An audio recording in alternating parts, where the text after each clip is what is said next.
Again, I want to thank you all for coming and staying, and also to give you just a little bit brief history in terms of the Chicano movement.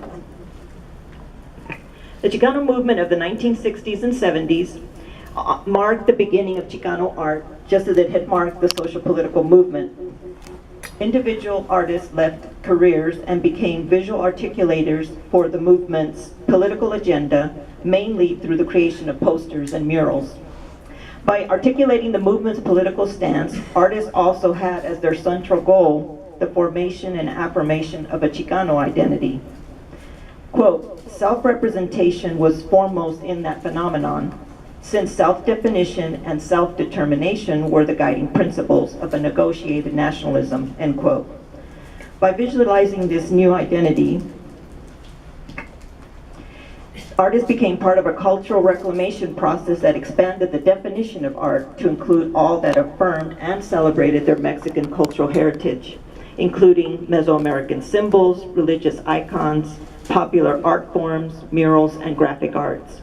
The result was an iconography of new images and symbols that were derived from a Mexican mestizo mixed race heritage, yet forged within an American bicultural lived experience.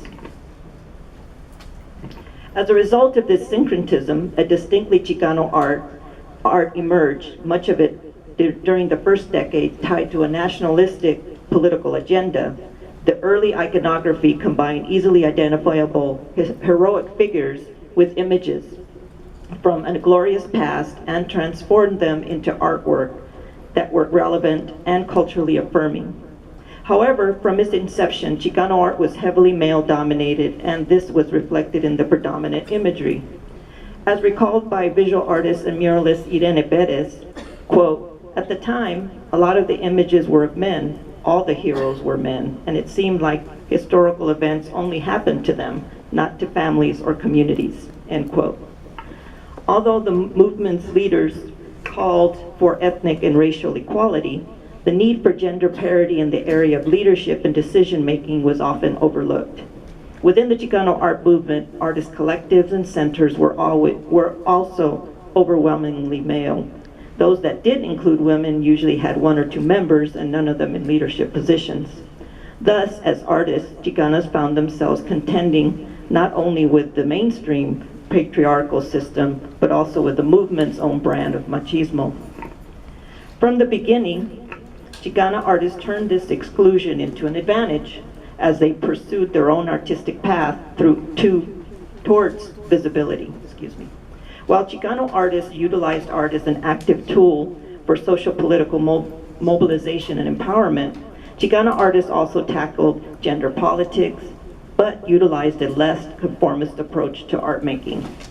Art forms drew from the domestic sphere, including home altars, textiles, and female role models. Consequently, subject matters such as motherhood, regeneration, and female ancestry became part of a formal and ideological formation for a Chicana aesthetic that developed as a parallel track within the Chicano art movement. As Chicana artists continued,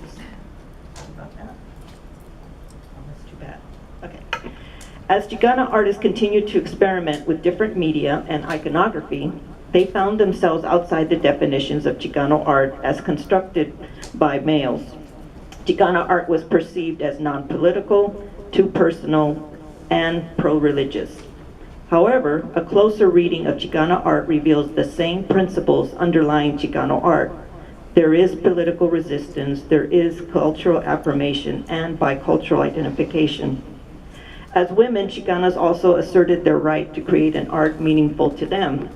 According to artist and cultural critic Amalia Mesa Baines, quote, the work of Chicana artists has been concerned with the roles of women, questioning of gender relations, and opening of domestic space. Devices of paradox, irony, and subversion are signs of a conflicting and contradictory nature of the domestic world within the work of Chicana artists, end quote. Through a collapsing of subversive imagery, content, and art process, a distinctive Chicana aesthetic evolved that was grounded in the Chicana ideals and artistic integrity, yet molded by a conscious resistance to restrictive and so-called female roles as defined in relationship to males. As feminist theorist Griselda Pollock has observed, quote, "The spaces of femininity are a product of a lived sense of social relatedness, mobility, and visibility in the social relations of seeing and being seen," end quote. Having begun with the recuperation of their feminine persona with materials and scenes from the domestic sphere, by the late 1970s, Chicana artists freely explored a range of media and fully exploited metaphorical and ironic elements within their art. Chicana artists experimented with installation art, photography, performance art, box constructions, and other art forms that expanded their ability to rework and reconstruct identity, utilizing familiar materials. An example of this was the transformation of the private home altars into contemporary installations, such as was constructed by Amalia Mesa Baines, Carmen Lomas Garza, and Patsy Valdez, among others. Even within seemingly familiar in the seemingly familiar world of painting, Chicana artists defied the mainstream art canon in the creation of their own mestiza aesthetics.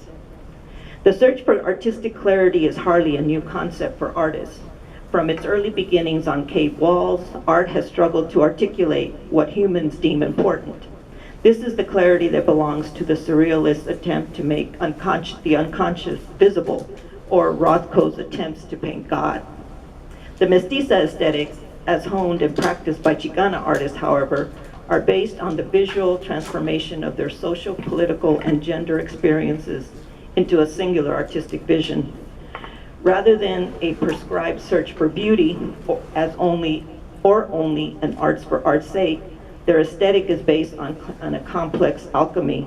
For them, the creation of their art is the transcendence of imperfection, whether it's ethnic stereotypes, gender restrictions, or personal demons, in order to present a more inclusive and cohesive visualization of another valid reality. In the course of their artistic explorations, they have created their own visual language of gender validation, cultural resistance, and personal transformation. To express her vision is to bring visibility, not only to herself and her artistic voice, but also to a more gender inclusive community that she is a part of. In fact, for Chicana artists, there is no distinction. Art is important for personal as well as community survival. As exemplified by Ester and Judithe, mestiza aesthetics utilizes multiple levels of reference at the same time: artistic and personal, private and public, individual and societal, personal and universal. Each artistic piece is a seamless merger of all these dichotomies informed by integral aesthetic considerations. These artists ignore the false definitions about what constitutes Chicano or even Chicana art and fight against its regulation outside of an American art history. In direct opposition to these artificial standards, Chicanas,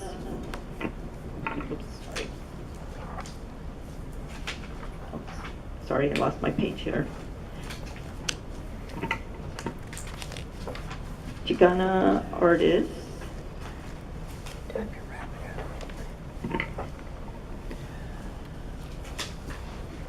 here we go. Chicana artists continued to create their art in their own terms, equally imbued with personal and political aesthetic power. Thank you.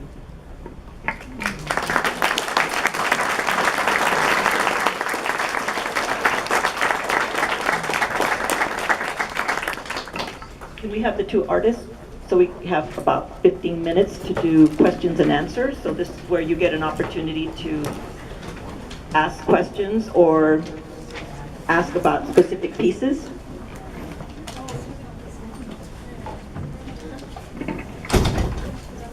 not, I can go ahead and start it, because I did bring some questions just in case. Any questions? Okay, well, maybe what we're going to start off with is... Oh, I'm sorry. Oh, sorry. Speak up so they can hear. Yeah. I actually had a question for both of you, one for each. Esther, first, you talked about your grandmother and how she hid things in the clothing she sewed, and you said that you didn't know what you would take. Just curious, if you had to decide, what would be one thing you absolutely had to take with you, if you did have to leave? I still haven't figured that out. Still no idea? It's really weird, but I would leave everything. I don't know, photographs for some reason. And I mean, most of my photographs now are in my computer, so I don't know. Just take the laptop? Well, I don't know. That's it. You know, I haven't figured that out. I don't know if I ever will. And Judith, I had one question for you. On the first slide, there were 3 of the graffiti arts. The one in the top left-hand corner, the one with all the black. What inspired you to make that? Because I remember actually seeing that piece. Really? Yeah. Oh my I want to goodness. see what your perspective on it I was. assumed it had been in the vault since they bought it. I remember seeing it. Actually, and you know, somebody has told me this. You know, I've reached the age. We both reached the age where people are now, you know, writing about us, and it's fascinating to read what people write because I don't remember some of these things. Oh my God! A scholar who's spent some time with me interviewing and you know, looking at my work, going through my archives, personal archives, told me that that the graffiti work that I was doing as a graduate student at Otis Art Institute, and that ultimately led to my graduate thesis, which was on Chicano iconography. This was 1974. Actually predates, or is the first kind of scholarly attempt to discuss what was really an incipient, you know, school of American art.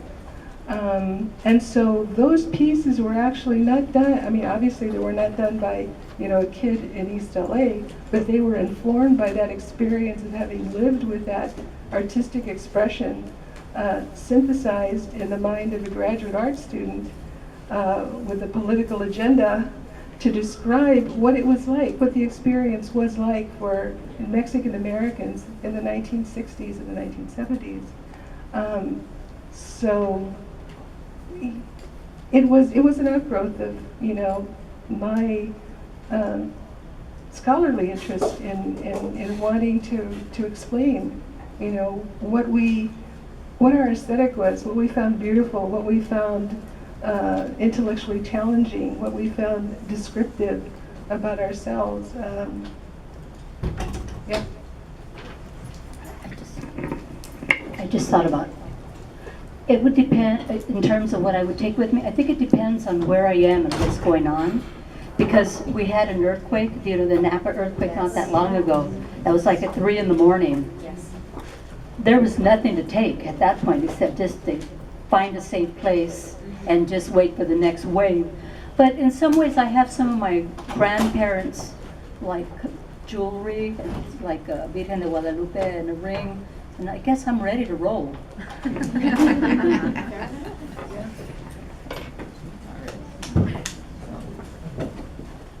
I had a question for Judith. In the graffiti, you said you had your father help you paint In the mural, the mural. the 3-story mural. Yeah. I was wondering, it was so high. How did you actually?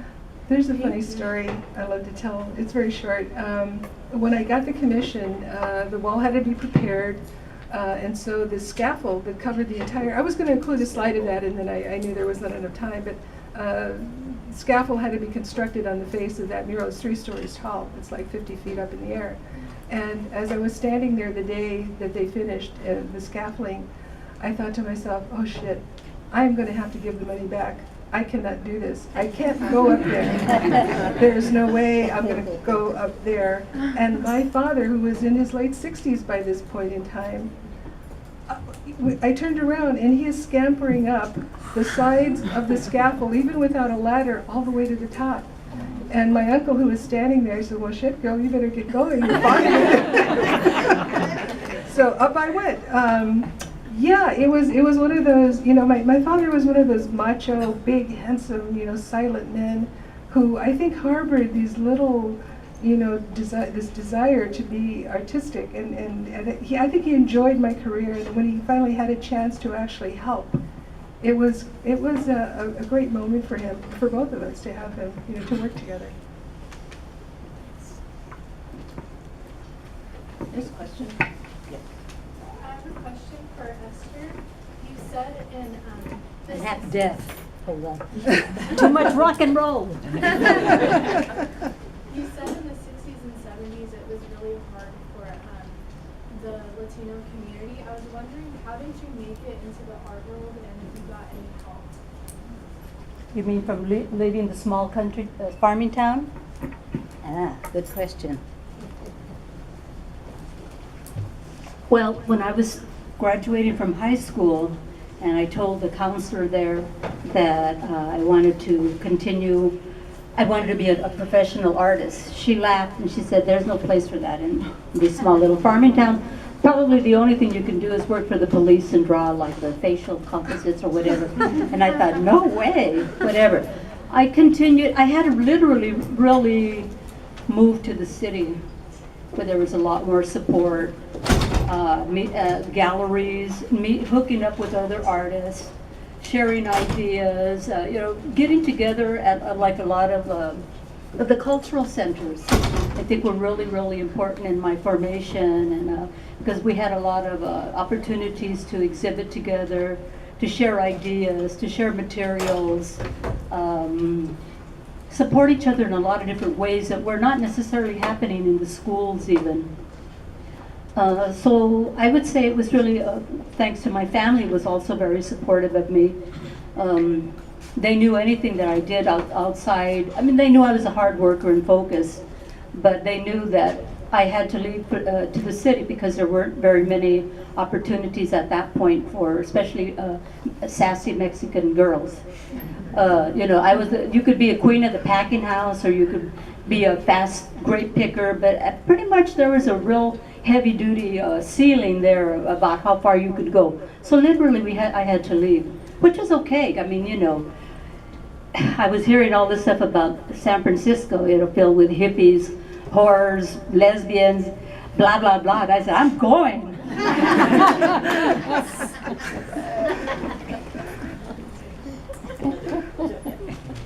This question's for Esther also. First, I want to thank you for your Sun Man poster, because I use it in almost every lecture. Thank you. And also, I'm a part-time faculty here. Worked under Ricardo Favela, Oh, yes. RCAF, and Malaquias Montoya. Ricardo was from my hometown. Yeah, Just about 1 block away from my house. We used to have great artificial rock fights. Yeah, What, I grew up in you had a Lakewood, question so we used about to have rock fights all Him the and time. I competed, like we were in the same grade. He was like literally 1 block away. We were in the same grade, and I was H and he was F, so we were always near each other. So we were both into art, so we were always competing.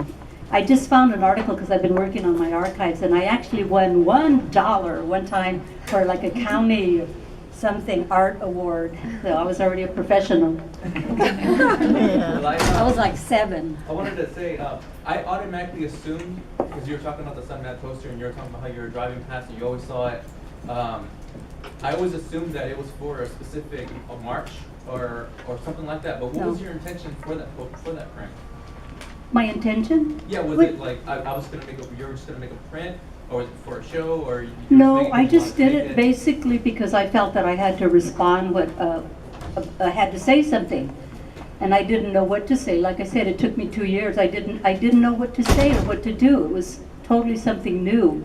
But I just felt that I had to do it no matter what. And it took a really long time before there was any interest at all in it, I can assure you.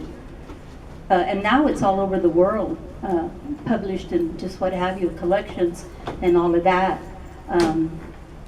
But I didn't have any money at all when I printed that.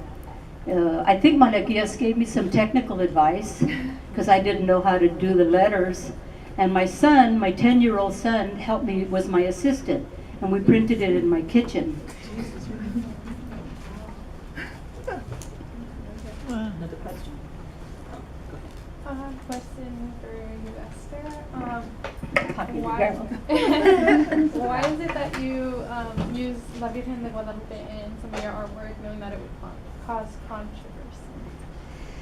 Well, why did I use the Virgen de Guadalupe? Because I feel that's I'm a Chicana. I was brought up Catholic, and I feel like she's mine too. I'm her. You know what I mean? It's just part of who I am, my identity and all of that. I didn't do it thinking about controversy. Most of my work, I do it basically for myself initially, although sometimes I know it might have an impact. But basically, I try to please myself. At that time, I was taking a class and I was learning how to do etchings and aquatints. And just things came together and I decided to do that image. But a lot of times, I mean, if you talk to a lot of artists, we do things and nobody ever sees it. It never gets exhibited or nothing ever happens to it. But for that one, some friends of mine who were at UC Berkeley, they were putting together an anthology of Chicana literature, and they needed something for the cover. And I hadn't even finished literally printing the edition when they used it for the cover. And then all hell broke loose. And I didn't have the words to respond. It was only later when other Chicana scholars and all of that sort of tackled it. But a lot of times I don't really figure out everything that I'm going to do, and I don't really know why I do it. There's a lot of inner dialogue and all of that, but that's not part of my process to figure it out totally. There's kind of magic in it, and just also it's interesting for me to hear how other people see it. So it was not intentional to be, but maybe a little bit. Yeah. I have a question for Judith. Having experience growing up in like Los Angeles, and then like I know how East Los is and stuff. At your time, Latinos were more suppressed. Did you feel like you had to be a little bit more conservative in your artwork to like be able to put it on murals and like stuff like that? Actually, no. If you see, if you go to my website, you'll see a lot more, early work. I was considered a political artist for the first half of my career probably, but it wasn't. My graphic sense is different from Ester's, and I still consider myself a political artist. Obviously, the Juarez series, the series about Adam and Eve. I mean, there's the politics in all its guises. There's something that has always fascinated me. But to go back to your question, I think that what bothered me growing up, and one of the things that we thought we'd discuss, is once I get out of graduate school and wanted to function in the world as a professional artist. It was the 1970s. The feminist movement had just begun, but I think like a lot of other Latinas at the time and African American women, I didn't relate to the white or to the mainstream feminist movement. I thought it was far too negative. In its attitude towards men. I like men. I was married to one for a long time. And there were other things about it that I couldn't relate to. So, and as a result, I think the only way for me to turn that political interest that made any sense to me was to support Chicano art.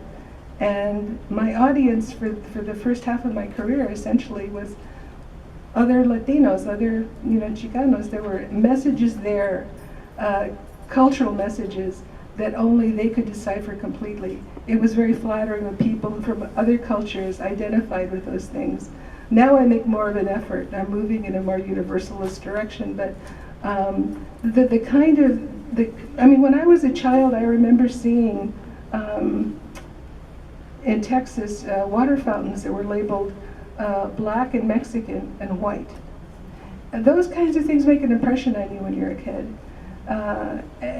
And you know, within the context of Mexican American culture, the idea that women, you know, were by gender assigned certain roles totally, you know, went against my grain, as I can imagine, and went against Ester's. Anybody, and any woman with a brain in her head, and the ambition, you know, to move, you know, and to be a little bit of a revolutionary, you know, pushes past that stuff.